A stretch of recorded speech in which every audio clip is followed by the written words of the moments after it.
धन्यवाद, धन्यवाद हो पिता परमेश्वर, आपका धन्यवाद हो। सारी महिमा आपको मिले क्योंकि सब कुछ के करने वाले आप हैं। हाँ प्रभु, मनुष्य केवल मन में विचार कर सकता है, लेकिन उसके जीवन में वही होता है जो आपकी योजना और इच्छा के अनुसार निर्धारित है। प्रभु, हम अपने मन में बहुत कुछ सोच सकते हैं और बहुत विचार कर सकते हैं, लेकिन प्रभु आपकी योजना और आपकी इच्छा ही प्रत्येक जीवन में पूरी होती है। हम आपका धन्यवाद करते हैं, इसलिए प्रभु अपना समर्पण करते हैं आपके सामने और ये कहना चाहते हैं कि पिता परमेश्वर, हम आपके सामने कुछ भी नहीं है और आपके सामने हम एक मिट्टी के लोंदे के समान हैं, जिसे आप नई सृष्टि बना सकते हैं। हमारे पास एक आशा है कि हमारा परमेश्वर हमारे जीवन को अपनी इच्छा और योजना के अनुसार नई सृष्टि बनाकर अपनी महिमा कर सकता है। हम प्रभु आपको अपने जीवन को समर्पित करते हैं और आपका धन्यवाद करते हैं और चाहते हैं हर एक व्यक्ति जो ये विश्वास करता है कि परमेश्वर सब कुछ कर सकता है, सबसे पहले उसे अपने आप को समर्पित करके ये कहना चाहिए, प्रभु आप अब अपनी योजना और इच्छा को हमारे जीवन में नए सिरे से शुरू कीजिए और अपनी महिमा को प्रकट कीजिए ताकि आपका नाम महिमा पाए। धन्यवाद के साथ इस प्रार्थना को आपके इकलौते पुत्र प्रभु यीशु मसीह के नाम से मांगते हैं, आमीन। Praise the Lord. हम परमेश्वर का धन्यवाद करते हैं क्योंकि परमेश्वर अद्भुत युक्ति करने वाला और अनोखे काम करने वाला परमेश्वर है।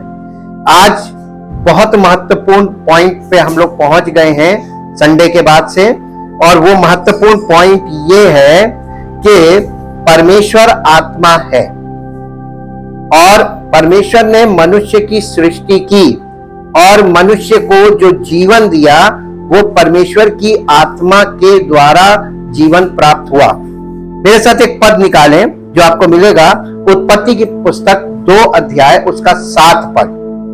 उत्पत्ति की पुस्तक 2 अध्याय उसका 7 पद हिंदी में भी पढ़ेंगे और इंग्लिश में भी पढ़ेंगे। तब यहोवा परमेश्वर ने आदम को भूमि की मिट्टी से रचा और उसके नथनों में जीवन का श्वास फूंक दिया और आदम जीवित प्राणी बना। 1 मिनट के लिए हम यहां पर रुककर इस पद में अपने आप को देखें कि हम हैं क्या। हम आत्मा नहीं है, मनुष्य आत्मा नहीं है, परमेश्वर आत्मा है और परमेश्वर का आत्मा परमेश्वर ने मनुष्य में फूंका।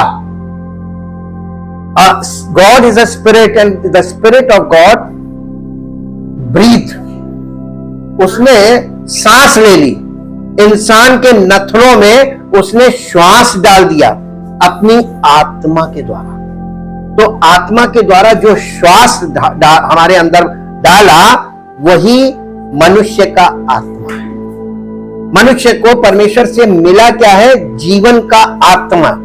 अब इसको इंग्लिश में पढ़िए और क्लियर होगा।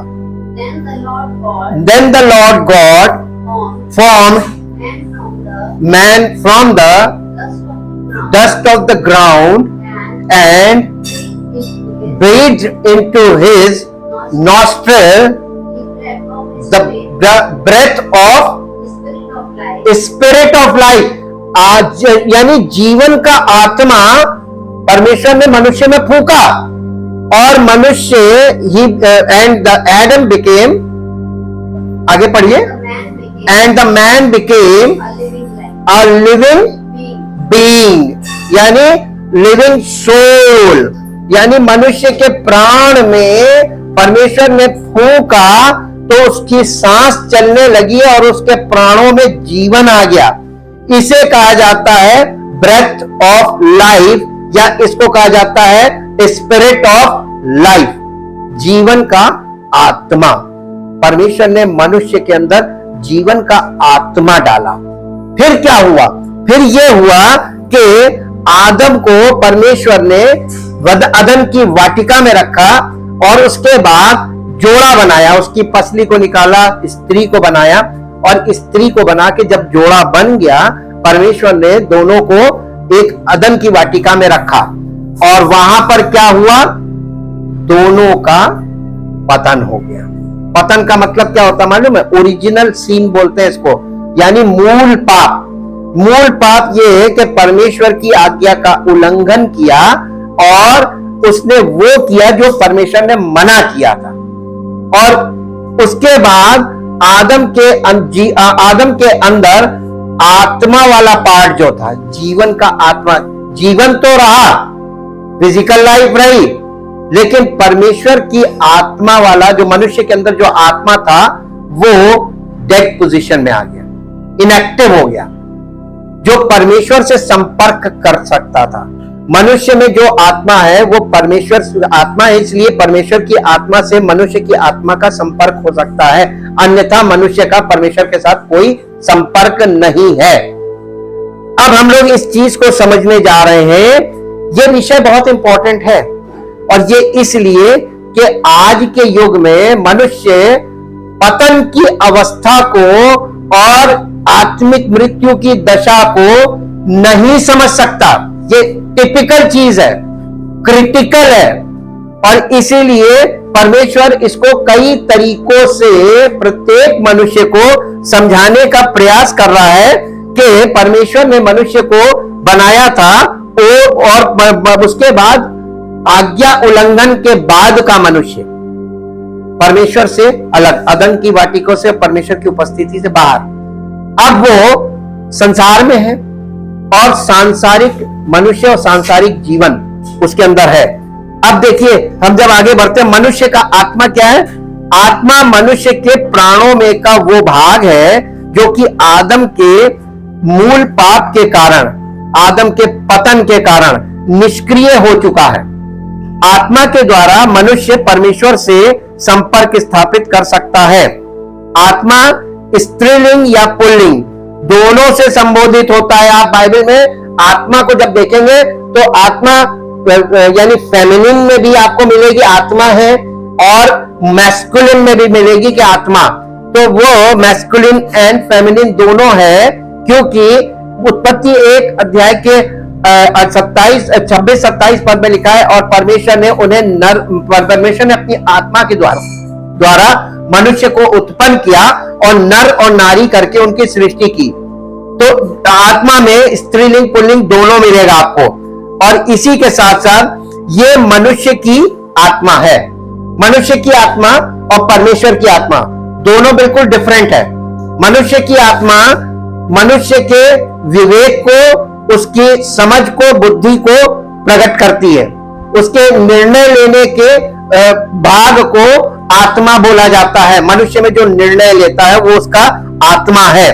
और इसीलिए लोग कहते हैं हमारी अंतरात्मा की आवाज, यानी अपने अंतर आत्मा के अनुसार मनुष्य निर्णय लेता है। अब आती है नए नियम में, आ जाइए।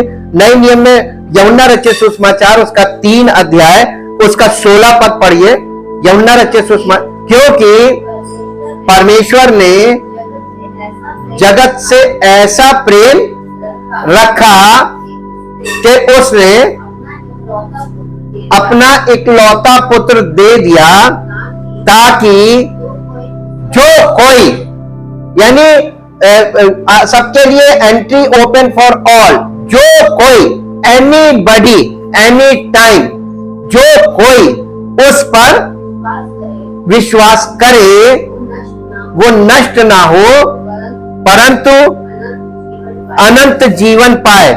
अब ये 16 अध्याय का 3 अध्याय का 16 पद था, 3 अध्याय का 3 पद पढ़िए। 3 अध्याय यूहन्ना, यीशु ने उसको यानी निकोदेमुस को उत्तर दिया, मैं तुझसे सच सच कहता हूं,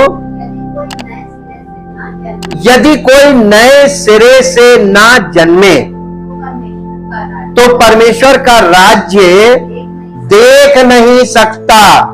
अब आप देखिए, परमेश्वर का राज्य आत्मिक, यानी जब तक हम आत्मिक, हमारी आत्मा निष्क्रिय है या डेड पोजीशन में है, हम परमेश्वर का राज्य देख नहीं सकते।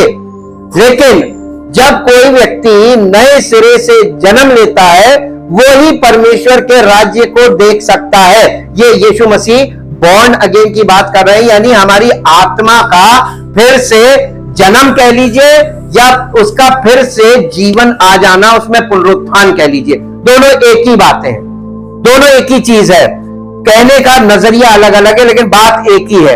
आत्मा जो मरी हुई है उसमें जीवन आ जाना, और आत्मा जो अभी माइनस है ही नहीं, उसका प्रकट हो जाना। इसको आप जन्म कह लीजिए या पुनर्जन्म कह लीजिए, पुनर्जनन कह लीजिए, या आप इसको नए सिरे से आत्मा में जीवन आ गया, आप पुनरुत्थान भी कह सकते हैं।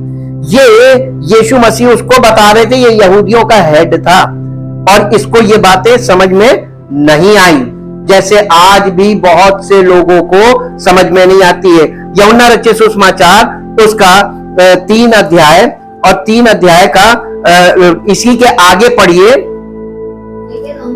निकोदेमुस ने उससे कहा, यानी यीशु मसीह से कहा, मनुष्य जब बूढ़ा हो गया तो कैसे जन्म ले सकता है? यानी बहुत यहूदियों का हेड, यहूदियों के हेड का मतलब समझते हैं, यहूदियों का एक काउंसिल था जिसे कहते हैं सनहेड्रिन।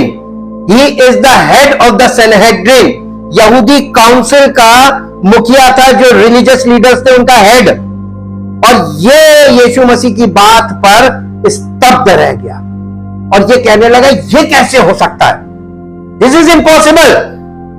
और आज बहुत से लोग कलीसियाओं में इन बातों को मिस इंटरप्रेट करके अपने ही विनाश का कारण बन रहे हैं, क्योंकि वो बुद्धिमान व्यक्ति था, उसने इसमें अकल नहीं लगाई। उसने यीशु मसीह के आगे इस बात को रखा कि ये कैसे पॉसिबल है, this is not possible for man. इंसान के लिए ये संभव नहीं है नए सिरे से जन्म होना। आगे पढ़िए। अब वो अपना फिजिकल माइंड लगाने लगा, कहने लगा क्या वो अपनी माता के गर्भ में दोबारा प्रवेश करके फिर से जन्म ले? इसको वो कह रहा बॉर्न अगेन। तब यीशु मसीह ने उसको एक्सप्लेन किया।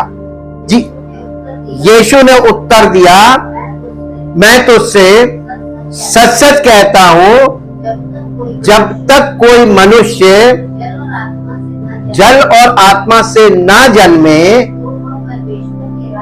तो वो परमेश्वर के राज्य में।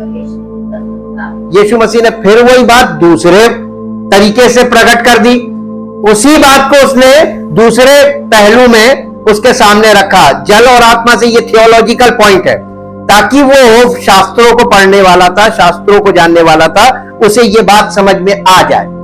लेकिन फिर आगे पढ़िए, उसने क्या कहा, क्योंकि जो शरीर से जन्मा है वो शरीर है, और जो आत्मा से जन्मा है वो आत्मा है।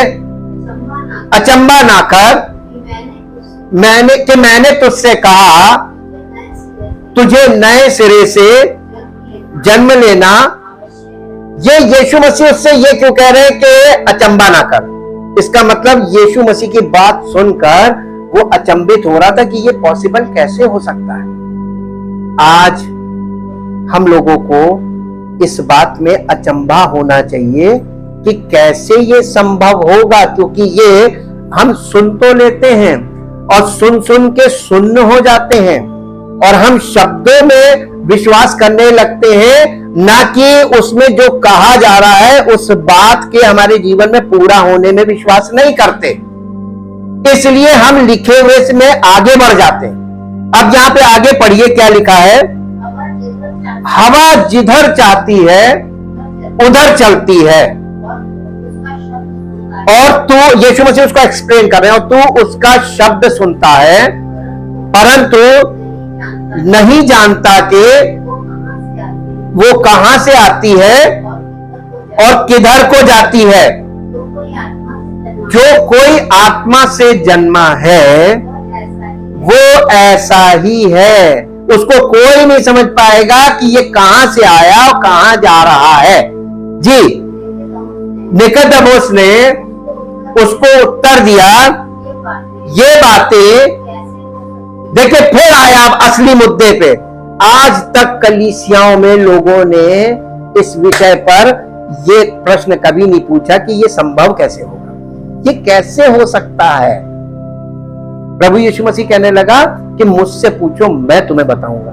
लेकिन पूछता कोई नहीं है, सब अपनी युक्ति बुद्धि लगाने में लगे हुए, और युक्ति बुद्धि से हम परमेश्वर के राज्य में प्रवेश नहीं कर सकते। इसीलिए आपको इतना लंबा समय हमने यही बताने में व्यस्त किया कि आप सब तरीके से देख लो कि आपकी कोई भी तरीका परमेश्वर के राज्य में प्रवेश करने के लिए काम नहीं करेगा। जी, ये सुनकर यीशु ने उससे कहा, अब यीशु मसीह ने उससे कहा, तू इजराइलियों का गुरु होकर भी क्या इन बातों को नहीं समझता? जानता था, समझता नहीं था। आज कलीसियाओं में लोगों को लीजिए, लोग ये प्रकट कर रहे हैं कि उन्हें समझ में आ रहा है ये गलत है। जो यीशु मसीह कह रहा है या वचन के द्वारा पवित्र आत्मा यीशु मसीह की बातों को रख रहा है, वहां पर हमें ठहर जाना चाहिए और परमेश्वर के आगे अपने आप को रखना चाहिए। प्रभु, ये कैसे संभव होगा? ये हमारे वश में तो है ही नहीं, इसमें हमारा कोई भी भाग नहीं है। शुरुआत हम कर नहीं सकते, कंटिन्यू हम कर नहीं सकते, और परिणाम हम उत्पन्न कर नहीं सकते। तो हम तो इस मामले में बिल्कुल कट ऑफ हैं स्पिरिचुअल पार्ट में। प्रभु, हमारे जीवन में आप अनुग्रह कीजिए, उसको निमंत्रण देना शुरू कीजिए, सरेंडर करना शुरू कीजिए।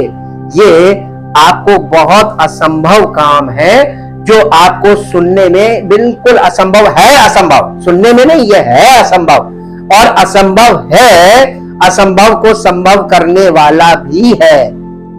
His name is Jesus Christ। लोग इन बातों को इसलिए नहीं बोलते हैं क्योंकि लोग कहेंगे जब असंभव है तो हम सब अपने अपने घर निकल लें, जगह खाली हो जाएगी। लेकिन परमेश्वर का आत्मा इन बातों को जो वचन में लिखी हुई है आपको एज इट इज जब बोल रहा है, इसका मतलब वो आपको निष्क्रिय करने के लिए बोल रहा है कि तुम अपना प्रयास बंद कर दो, अपनी बुद्धि चलाना बंद कर दो, अपनी युक्ति लगाना बंद कर दो, अपना सब प्रकार का प्रयास स्पिरिचुअल लाइफ के लिए बंद कर दो और समर्पण कर दो। समर्पण का मतलब दोनों हाथ ऊपर खड़े कर दो। हम नहीं कर सकते, हम हार मानते हैं। हार मान लो। कितने लोग आज हार मानने को तैयार हैं? अगर आप हार मान लेंगे और समर्पित हो जाएंगे, वो कर देगा। लेकिन अगर आप जूझते रहेंगे, कितनी पीढ़ियां जूझ के निकल गई, मिला नहीं किसी। यीशु मसीह ने इस बात की गवाही दी, बहुतों ने कोशिश करी लेकिन विफल हो गए। आगे पढ़िए, मैं तुझसे सच सच कहता हूं, हम जो जानते हैं वो कहते हैं, और जिसे हमने देखा है उसकी गवाही देते हैं, और तुम हमारी गवाही। यीशु मसीह ये कह रहा है कि तू इजराइलियों का गुरु होकर भी क्या इन बातों को नहीं समझता? मैं तुझसे सच सच कहता हूं कि हम जो जानते हैं वो कहते हैं, और जिसे हमने देखा है उसकी गवाही देते हैं, और तुम हमारी गवाही पर हमारी गवाही ग्रहण नहीं कर। यीशु मसीह यहाँ प्लूरल वर्ड यूज कर रहा है, हम और हमारी। यीशु मसीह के साथ और कौन है? यीशु मसीह किसको इन्वॉल्व? हाँ, पिता और पवित्र आत्मा। यानी नए नियम में ट्रिनिटी पूरी तरीके से काम कर रही है। यीशु मसीह जब इस पृथ्वी पर था वो अकेला नहीं था, पिता पुत्र पवित्र आत्मा पूरी ट्रिनिटी काम कर रही थी। तो एक परमेश्वर काम कर रहा था। जहां तीनों एक साथ हो उसी को गॉड बोलते हैं, परमेश्वर। यानी परमेश्वर काम कर रहा, परमेश्वर बात कर रहा है, और लोग परमेश्वर से भिड़ रहे थे, विद्वान लोग। लेकिन ये इतना अच्छा व्यक्ति था बाय हार्ट कि इसने प्रभु यीशु मसीह की बातों को बहुत ध्यान से सुना। भले समझ ना पाया, लेकिन ये निष्क्रिय हो गया था, बिल्कुल निष्क्रिय हो गया था। इसको मालूम हो गया था कि ये जो बोल रहा है, ये यही कर सकता है, मनुष्य इसमें कुछ नहीं कर सकता। ये हमें मानने की जरूरत है। आत्मा कई प्रकार की है। मेरे साथ एक पद निकालिए जो आपको मिलेगा, पहला यूहन्ना उसका 4 अध्याय, पहला यूहन्ना उसका 4 अध्याय, पहले पद से पढ़िए। हे प्रियो, हर एक आत्मा की प्रतीति ना करो, वरन आत्माओं को परखो कि वे, यानी there are so many spirits in the world, कि वे आत्माएं परमेश्वर की ओर से है कि नहीं। बस, क्योंकि बहुत से झूठे भविष्यवक्ता जगत में निकल खड़े हुए हैं। अब ये 3 पद इंग्लिश में पढ़ दीजिए। Beloved, do not put faith in every spirit। हर एक आत्मा की बातों की प्रतीति मत करो, उनको मान मत लो कि हाँ आत्मा ने कहा मान लिया जी। But prove, test the spirits to discover whether they proceed from God, for many false prophets have gone forth into the world। यानी संसार में इतनी आत्माएं हो गई हैं कि परमेश्वर की आत्मा को प्रूव करना या उसको पहचान लेना बहुत मुश्किल है। क्यों? परमेश्वर ने पुराने नियम में लोगों को पवित्र आत्मा नहीं दिया था, लेकिन नए नियम में परमेश्वर ने रिटन वर्ड बाइबल भी दी और पवित्र आत्मा भी दिया। 2 परमेश्वर की ओर से बड़ी पुष्टि करने वाली चीजें दी गई हैं। क्यों? ताकि आत्माओं को परखा जा सके। बिना वचन के हम आत्मा नहीं परख सकते और बिना सत्य की आत्मा के हम वचन को अंडरस्टैंड नहीं कर सकते, तो हम परख नहीं सकते। ये दोनों चीजें बहुत इंपॉर्टेंट हैं अगर आप आत्मा को परखना चाहते हैं तो। देखिए कितनी आत्माएं, सबसे पहले तो मनुष्य की आत्मा, फिर उसके बाद संसार का आत्मा है, फिर उसके बाद दुष्ट आत्माएं हैं। ये सब बहुत ज्यादा मात्रा में है, यानी ये सब क्या बोलेंगे, बहुवचन है, ये बहुवचन में है। और उसके बाद मसीह विरोधी आत्मा है, फिर है सत्य का आत्मा, पवित्र आत्मा, पुत्र का आत्मा, इत्यादि इत्यादि। यानी इतनी आत्माओं में से आप कैसे पहचान पाएंगे कौन सी आत्मा कहां काम कर रही है?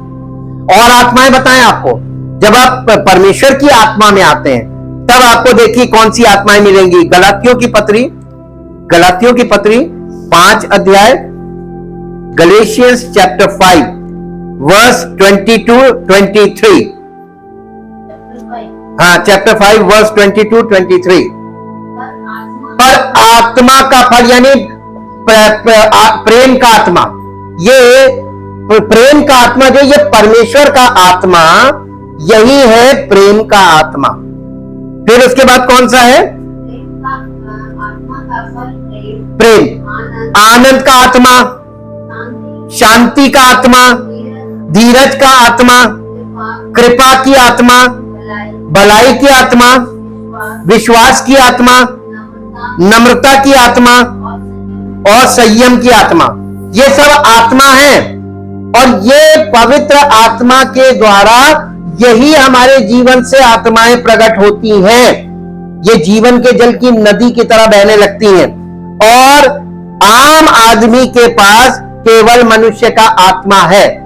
और ये फॉल्स प्रॉफिट जो पुराने नियम में थे, ये अपनी आत्मा के द्वारा भटकाए गए थे, उन्हीं की आत्मा ने उनको भटका दिया। और इसलिए परमेश्वर का वचन हमें ये बताता है कि मनुष्य का आत्मा उसको कई बार हमारा ही आत्मा, आपको लगेगा हमारे पास पवित्र आत्मा है, लेकिन वचन आपको बताएगा पवित्र आत्मा के द्वारा, वचन के द्वारा पवित्र आत्मा आपको बताएगा कि ये कौन सा आत्मा है जो तुम्हारे अंदर काम कर रहा है। अक्सर मालूम लोग बुरा मान जाते हैं क्योंकि सच्चाई वचन में और अपने जीवन में वो मॉनिटर नहीं कर पाते, तो उन्हें बुरा लग जाता है। अरे हमें ऐसा कह दिया, हमें ऐसा कह दिया, अरे हम थोड़ी ना बोल रहे हैं, हम किसी व्यक्ति को पर्टिकुलरली डायरेक्टली हम किसी को ये काम नहीं, ये बात नहीं बोल रहे हैं, हम तो जनरली आपके सामने मुद्दा रख रहे हैं जो वचन में है और जो पवित्र आत्मा हमसे बुलवा रहा है। हम अपने मन से विचार करके नहीं बोल रहे हैं, क्योंकि हम आपके सामने पद रख रहे हैं। परमेश्वर का आत्मा वचन की आत्मा है, वचन के द्वारा ही बात करेगा।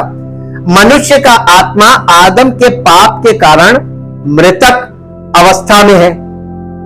मूल पाप, हम सब मनुष्य उसी से पैदा हुए हैं। प्रभु यीशु मसीह ने समस्त मानव जाति के पापों का प्रायश्चित किया, ताकि जो कोई उसको अपना उद्धारकर्ता जानकर उस पर विश्वास करे और अपना जीवन उसे समर्पित करे और उसकी आत्मिक देह अर्थात कलीसिया में जुड़कर पवित्र आत्मा के निर्देशों को प्राप्त करे, तो वो अपने जीवन में उद्धार प्राप्त कर सकता है।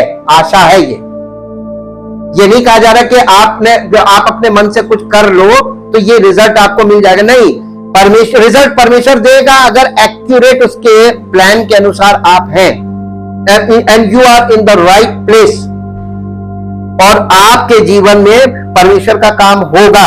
ये परमेश्वर आपको सिर्फ ये बता रहा है दशा क्या है, प्रेजेंट सिचुएशन क्या है, और आपकी सिचुएशन बदल सकती है, उद्धार प्राप्त हो सकता है। रोमियो की पत्री 5 अध्याय उसका 12 पद पढ़िए।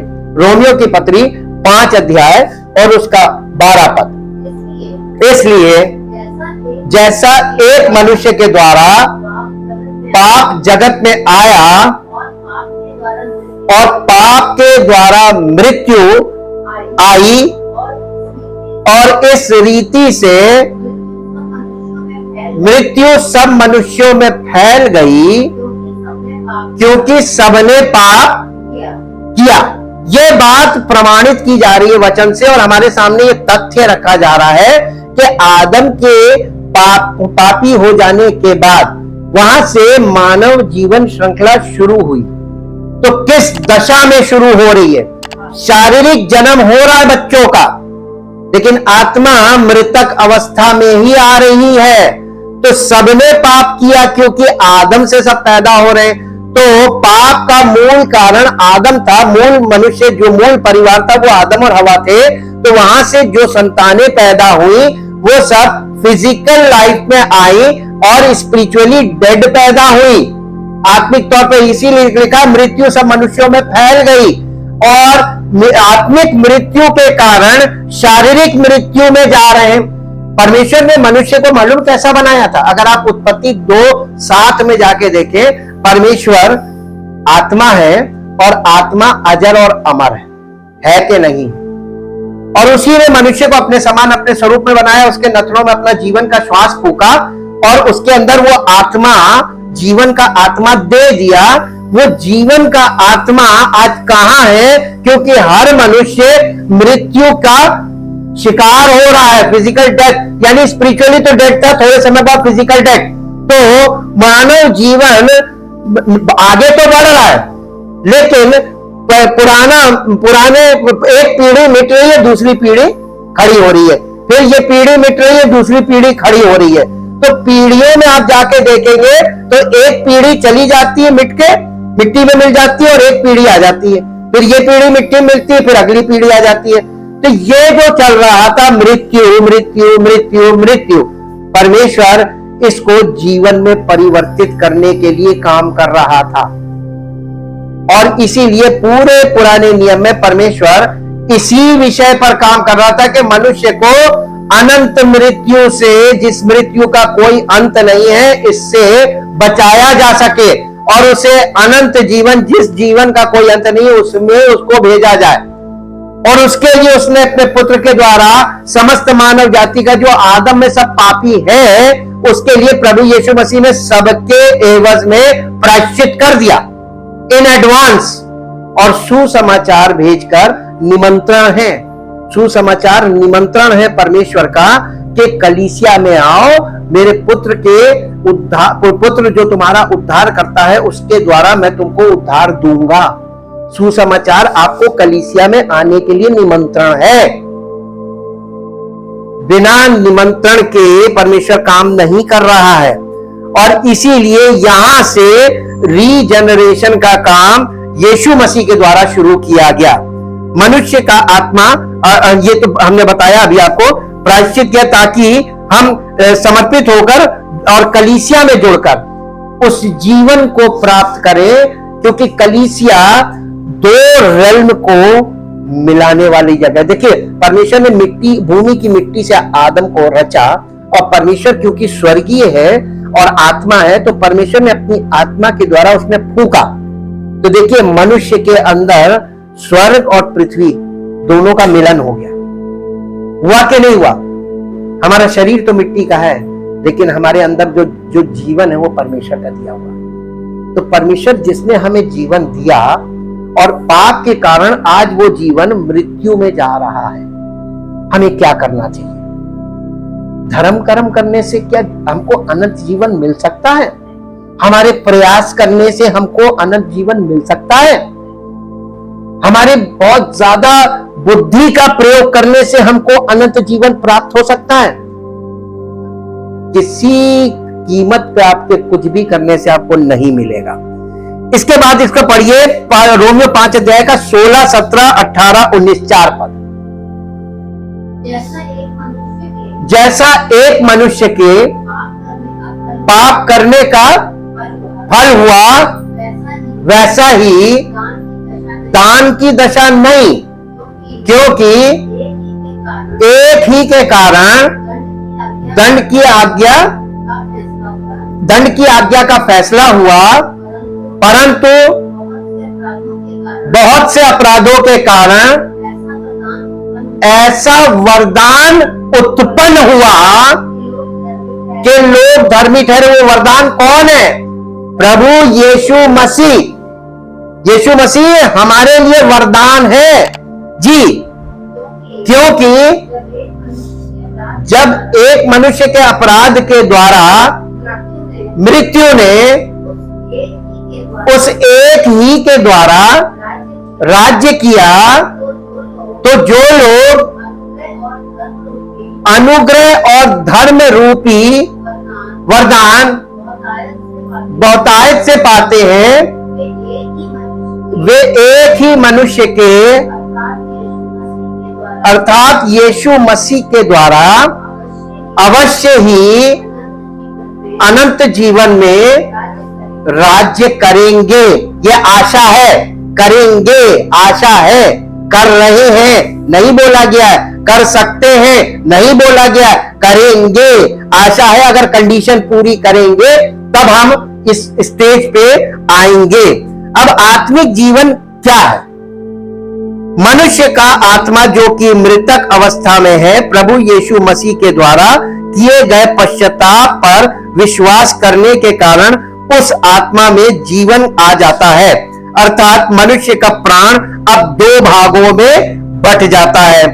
और वो दो भाग कौन से हैं? अर्थात शारीरिक मन और आत्मिक मन। अब आपका अभी एक ही मन है और एक ही प्राण है, और आत्मा मालूम क्या है? प्राण का भीतरी भाग। जैसे ही कोई व्यक्ति बॉर्न अगेन होता है तो आत्मा एक पर्सन, और हम पहले से हमारा मन जो था वो एक पर्सन। तो अब हमारे अंदर हो गए दो व्यक्ति, हो गए कि नहीं हो गए? अब आपके अंदर कितने मन है? दो मन, एक शारीरिक मन और एक आत्मिक मन। तो आपके अंदर क्या शुरू हो गया? खींचातानी, असमंजस की स्थिति हमेशा रहेगी। और अगर ऐसी स्थिति आज किसी की है, यदि कोई ऐसी अवस्था में है, तो ये समझ लीजिए परमेश्वर का धन्यवाद कीजिए। कलीसिया में बने रहने वालों की ये दशा होनी चाहिए। यीशु मसीह काहे के लिए आया था? मेल कराने नहीं, डिवाइड करने आया था। हर एक मनुष्य को व्यक्तिगत तौर पर वो डिवाइड करता है, मालूम है? उसके अंदर आत्मा का जन्म होता है। अब उसके अंदर दो व्यक्ति, हमने देखा था ना, रिबका के गर्भ में दोनों बच्चे लड़ रहे हैं, बिल्कुल वही दशा आ गई। अब हर व्यक्ति, अगर आपके अंदर ऐसा चल रहा है, वेरी गुड, धन्यवाद कीजिए। अब आपको इस लड़ाई में एक ही है जो जिता सकता है। समर्पण करोगे तो जीतोगे। जब याकूब ने समर्पण किया तब परमेश्वर ने काम करना शुरू किया। अभी हम याकूब तक ही हैं, वहीं तक की समरी क्लियर कर रहे हैं नए नियम से। अब देखिए इसी के साथ अब पढ़िए रोमियो की पत्री 8 अध्याय उसका 6 और 7 पद। 8 अध्याय का 6 और 7 पद। शरीर पर मन लगाना तो मृत्यु है, परंतु आत्मा पर मन लगाना, शरीर पर मन लगाना तो मृत्यु। अब आपके अंदर दो चीजें हैं ना, अब दो मन है, आपका मन ज्यादा किधर लग रहा है? हाँ, तो आपको यहीं से क्या करने की जरूरत है? समर्पण। अपने शरीरों को जीवित, पवित्र और परमेश्वर को भावता हुआ बलिदान करके चढ़ाओ। ये सरेंडर है, ताकि तुम्हारा आत्मिक मन डेवलप हो और शारीरिक मन निष्क्रिय हो, शारीरिक क्रियाएं निष्क्रिय हो। परमेश्वर की आत्मा के द्वारा हमारी आत्मा बलवंत बने। आत्मा हमारे अंदर ये पर्सन है, स्पिरिट पर्सन, तो हम आत्मिक मनुष्य बनेंगे। अभी हम शारीरिक प्लस आत्मिक, हम इसमें है प्लस 50-50 में।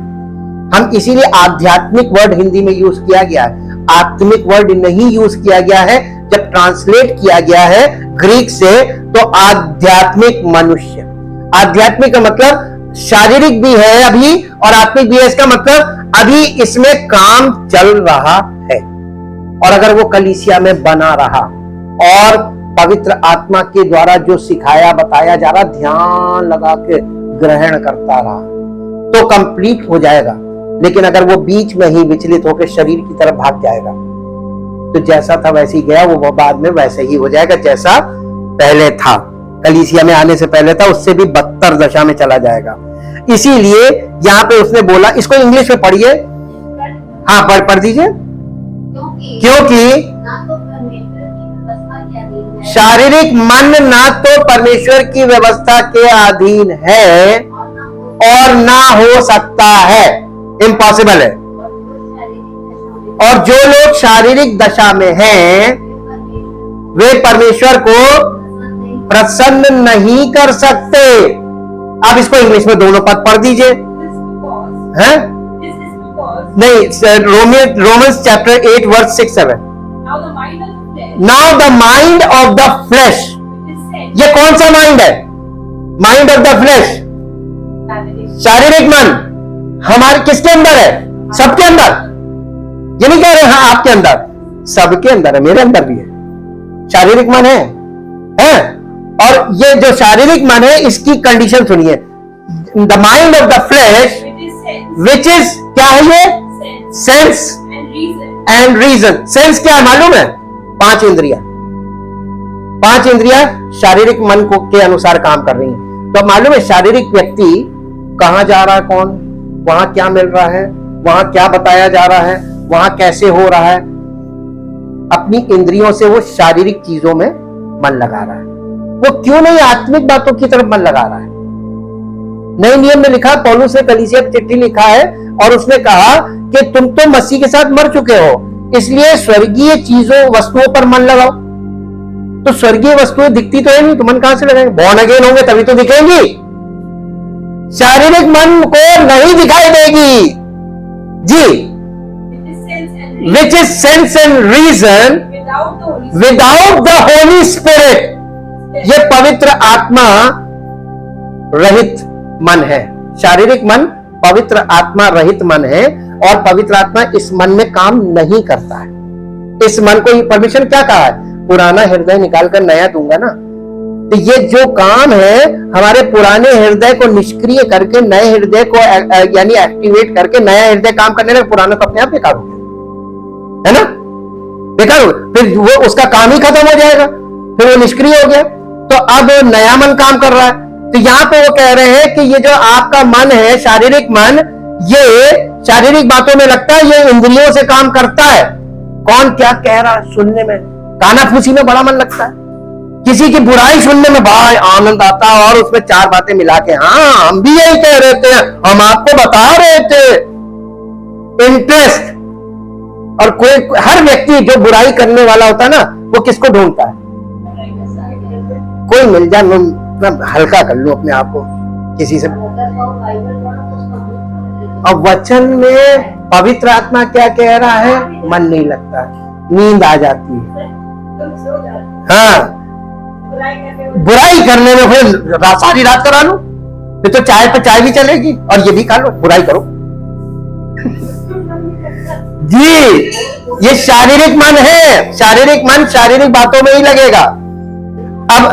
अब देखिए, the mind of the flesh is sense and reason without the Holi spirit is death, यानी वो मृतक है, मार देगा तुमको। आगे, that comprises all the miseries arising from sin both here and hereafter, यानी जमीन पर भी तुमको वही मिलेगी मृत्यु और वहां पर अनंत मृत्यु। यानी ये बता रहा है कि शारीरिक व्यक्ति अपनी मृत्यु तक गलती करता, गलती बोलता, गलती सोचता, गलती करता है, केवल अपनी सेंसेस के अनुसार। उसके पास कोई दूसरा माध्यम है नहीं, यानी परमेश्वर से उसका कोई कांटेक्ट है ही नहीं। आगे पढ़िए, but the mind of the Holi spirit is life and soul peace both now and forever, यानी आज भी आपको शांति देगा और अनंत जीवन के लिए आपके शांति की आत्मा से भर देगा। यह है पवित्र आत्मा। जब आपके आत्मिक मन को पवित्र आत्मा के कांटेक्ट में रहेगा, आत्मा में पवित्र आत्मा नहीं है, आत्मिक मन पवित्र आत्मा के संपर्क में रहता है। और जब संपर्क में रहता है तो अंश अंश करके, इसीलिए तो लिखा हुआ ना, जो कोई प्रभु की संगति में रहता है वो उसके साथ एक आत्मा होता है। तो यानी हमारी आत्मा प्रभु के संगति में रहती है। जब पवित्र आत्मा की संगति में, तो उसके साथ हम एक आत्मा होते हैं। जैसे लोहा लोहे को चमकाता है, वैसे मित्र की संगति से मित्र का चेहरा चमकदार होता है। ये प्रिंसिपल काम करता है, प्रिंसिपल काम कर रहा है, और ये प्रिंसिपल ही हमको नई सृष्टि बनाता है। जैसा कि रोमियो की पत्री उसका 12 अध्याय उसका पहला दूसरा पद पढ़िए। ऐसा क्यों कहा गया? 8 के बाद ही आता है ना।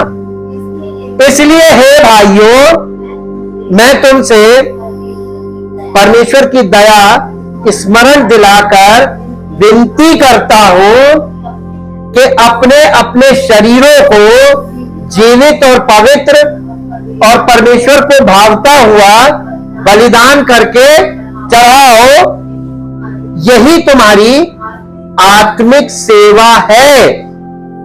इस संसार के सदृश न बनो। संसार की आत्मा काम करती जब हम संसार में रहते हैं। इस संसार के सदृश, संसार का आत्मा कहां से काम कर रहा है? माइंड ऑफ द फ्लैश से। होली स्पिरिट कहां पे काम कर रहा है? हमारे माइंड ऑफ द स्पिरिट में, यानी हमारी आत्मा का जो मन है उसमें पवित्र आत्मा का काम हो रहा है, और संसार का आत्मा हमारे माइंड ऑफ द फ्लैश में काम कर रहा है। हमारे अंदर 2 माइंड है, तो 2 प्रकार के संसार, हम 2 वर्ल्ड को एक साथ कांटेक्ट में हैं, और यही हमारे लिए एक कठिन स्थिति उत्पन्न करने वाली बात है। इफिसियों की पत्री 4 अध्याय उसका 22 पद से 32 पद तक चलेंगे। 22 से 32 जी, 22 से 32, 4 अध्याय 22 से 32। इफिसियों 4 22 से 32 किसी को मिला? इफिसियों 4 22 से 32 कि तुम पिछले चाल चलन के पुराने मनुष्यत्व को, जो भरमाने वाली अभिलाषाओं के अनुसार भ्रष्ट होता जाता, यानी भ्रमित कौन करता है? शारीरिक मन। यहां पे शारीरिक मन हमारा बहुत जल्दी कंफ्यूजन में आ जाता है, कंफ्यूज हो जाता है। और आत्मिक मन कंफ्यूज क्यों नहीं होता? क्योंकि इसको पवित्र आत्मा का मार्गदर्शन मिल रहा है वचन से, ये कंफ्यूज नहीं होता है। लेकिन ये डेवलप नहीं है, तो हम किसके अनुसार चलते हैं? शारीरिक मन से। और शारीरिक मन जब हमें कंफ्यूज करता है तो हम कंफ्यूज होने लगते हैं। अरे ये क्या, अरे इन्होंने ऐसा कैसे कह दिया, अरे ये कैसे हो सकता है, अरे ये तो गलत है। हमारे आपकी दृष्टि में जो गलत है, हमारी दृष्टि में जो गलत है, अगर परमेश्वर कह रहा है कि यही सही है तो हमें क्या करना चाहिए? अपना दृष्टिकोण आगे रखना चाहिए या परमेश्वर की मान लेनी चाहिए? तो हमें अपने दृष्टिकोण को किनारे फेंक के प्रभु जो आप कह रहे हैं वो सही है, मैं उसको मानूं, चाहे सही हो या ना हो, मैं आज्ञा मानूंगा, क्योंकि आप हमारे रचयिता भी है और आप हमारे उद्धारकर्ता भी। तब परमेश्वर आपको जीवन देगा ना, वो कभी भी आपके साथ गलत नहीं करेगा। एक बच्चा अपने बाप के खिलाफ खड़ा हो जाए, एक बच्चा अपने परिवार के खिलाफ खड़ा हो जाए, चाहे वो 100% हो सकता है माता पिता गलत हो और वो सही हो, लेकिन अगर वो ऐसा कर रहा है, बलवा कर रहा है, तो कौन गलत है? बच्चा गलत है, बच्चा गलत है। हम लोगों ने इस चीज को देखा, याकूब वो कर रहा था जो गलत था, परमेश्वर की दृष्टि में गलत था, उसको भी गलत लगा।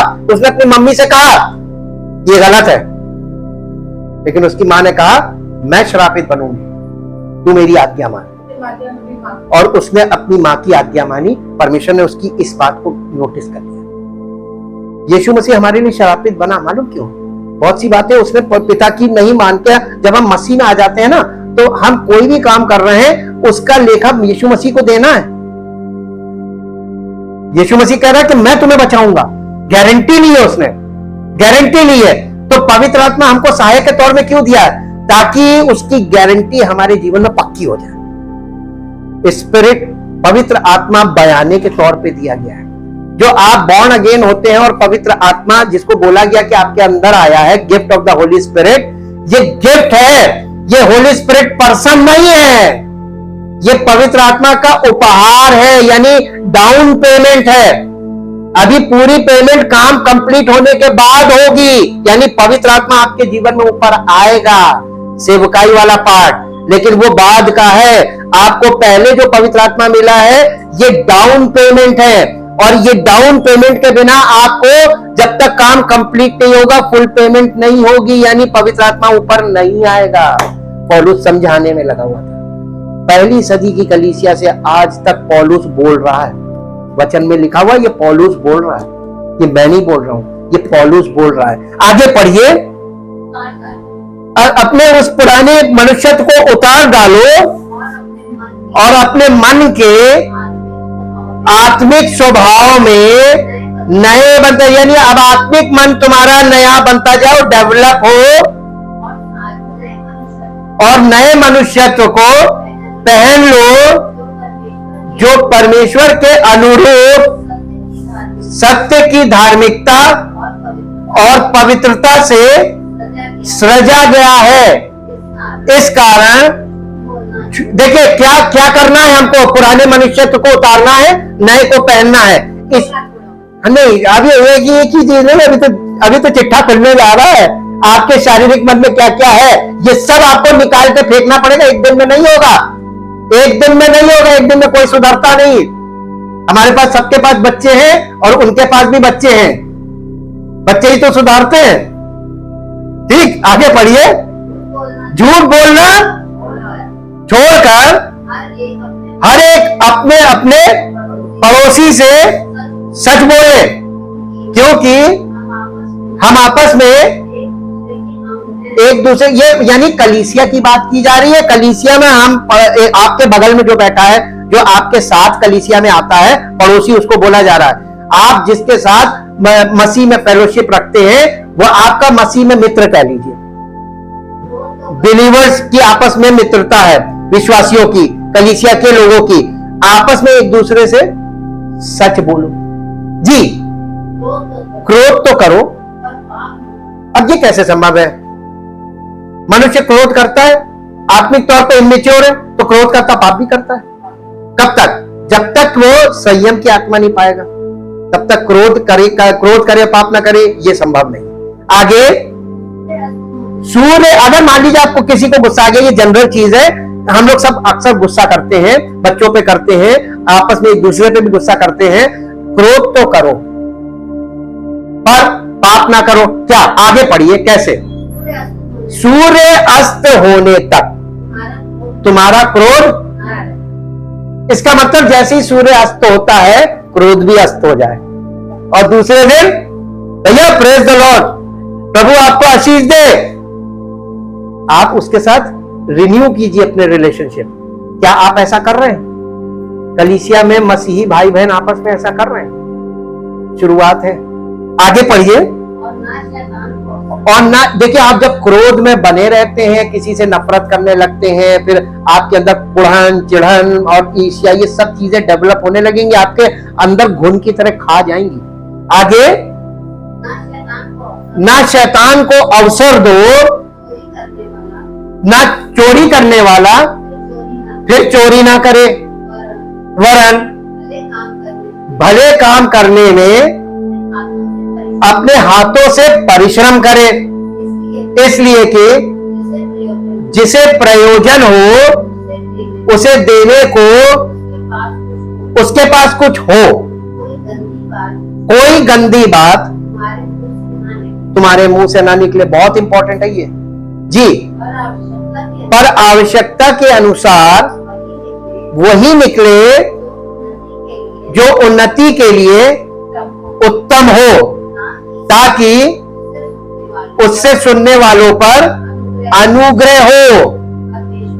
परमेश्वर के पवित्र आत्मा को जब आप ये सब चीजें करते हैं ना, जाने अनजाने, आप पवित्र आत्मा को शोकित करते हैं। पवित्र आत्मा को शोकित मत करो, जिससे तुम पर छुटकारे के दिन के लिए, इसका मतलब पवित्र आत्मा जो बॉर्न अगेन होते समय मिला, वो एक छाप मिली, पवित्र आत्मा नहीं मिला।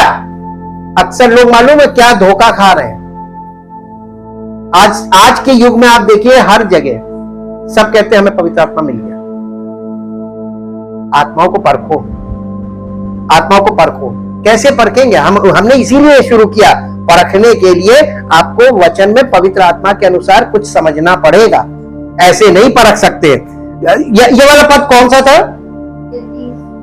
30 पद इंग्लिश में पढ़ दीजिए। And do not grieve the Holi spirit of God, do not offend or vex or sadden him, by whom you were sealed, marked, branded as God's own, secure for the day of redemption। यानी जिस दिन तुमने उद्धार प्राप्त किया, यानी born again हुए, उस दिन तुम्हारे पर पवित्र आत्मा की छाप लगी।